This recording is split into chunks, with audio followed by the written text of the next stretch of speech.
Hi, it's Steve. Today we'd like to show you how to change the float assembly on your dishwasher, and it's a really easy job. The only tool we're going to need is a 1/4" nut driver. Let me show you how we do it. Now before we can begin this repair, we will need to disconnect the electrical and the water supplies to the dishwasher. So locate your electrical panel, turn off the appropriate breaker or remove the appropriate fuse, and also locate the water supply to the dishwasher and turn that off. Now next we'll take off the lower access panel. There's 4 screws, 2 on either side, and they're 1/4" hex head screws. With that panel removed, we can then disconnect the water supply to the valve on the left side, and also remove the cover to the electrical box and disconnect the electrical connection there. You may also find that you'll need to disconnect the drain from the bottom of the sink. Once we've done all that, we can then remove the screws that secure the mounting tabs at the top of the dishwasher to the bottom of your counter, and then we can pull the dishwasher forward enough that we can get it completely out of the cabinet and lay it on its back. Now with the dishwasher on its back, our next step will be to remove the 2 wires from the float switch.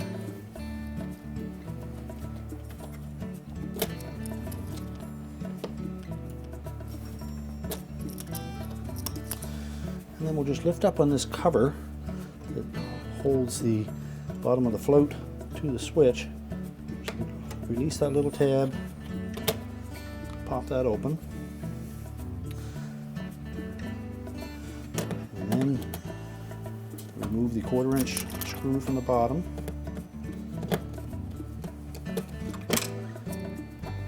And we can slide the old switch assembly away from the float. We'll also remove the old float and replace it with a new one. Now on plastic tub dishwashers, the only parts that we will require from the kit will be the float itself and the float switch and bracket. On the stainless steel tub models, we'll also require the gasket, the 2-piece float stem, and a mounting screw. So with the assembly removed from the bottom, we can then reach in, pull the old float out, and we'll install a new one. Now we need to engage this little tab on the end of that float into this little portion on the switch right at the very end here. So make sure that that's properly engaged.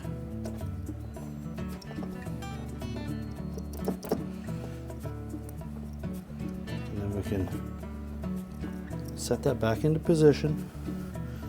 We'll reinstall that mounting screw on the bottom.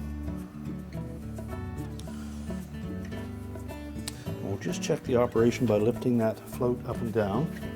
If it's properly installed, you won't be able to lift the float out from inside the tub. We'll next reconnect the wires to the switch. And now we're ready to put the dishwasher back into the cabinets. We can push it back into the cabinets, secure it with the tabs across the top. We'll also reconnect our inlet water supply, our drain if we've disconnected it, as well as our electrical supply. And our repair will be complete.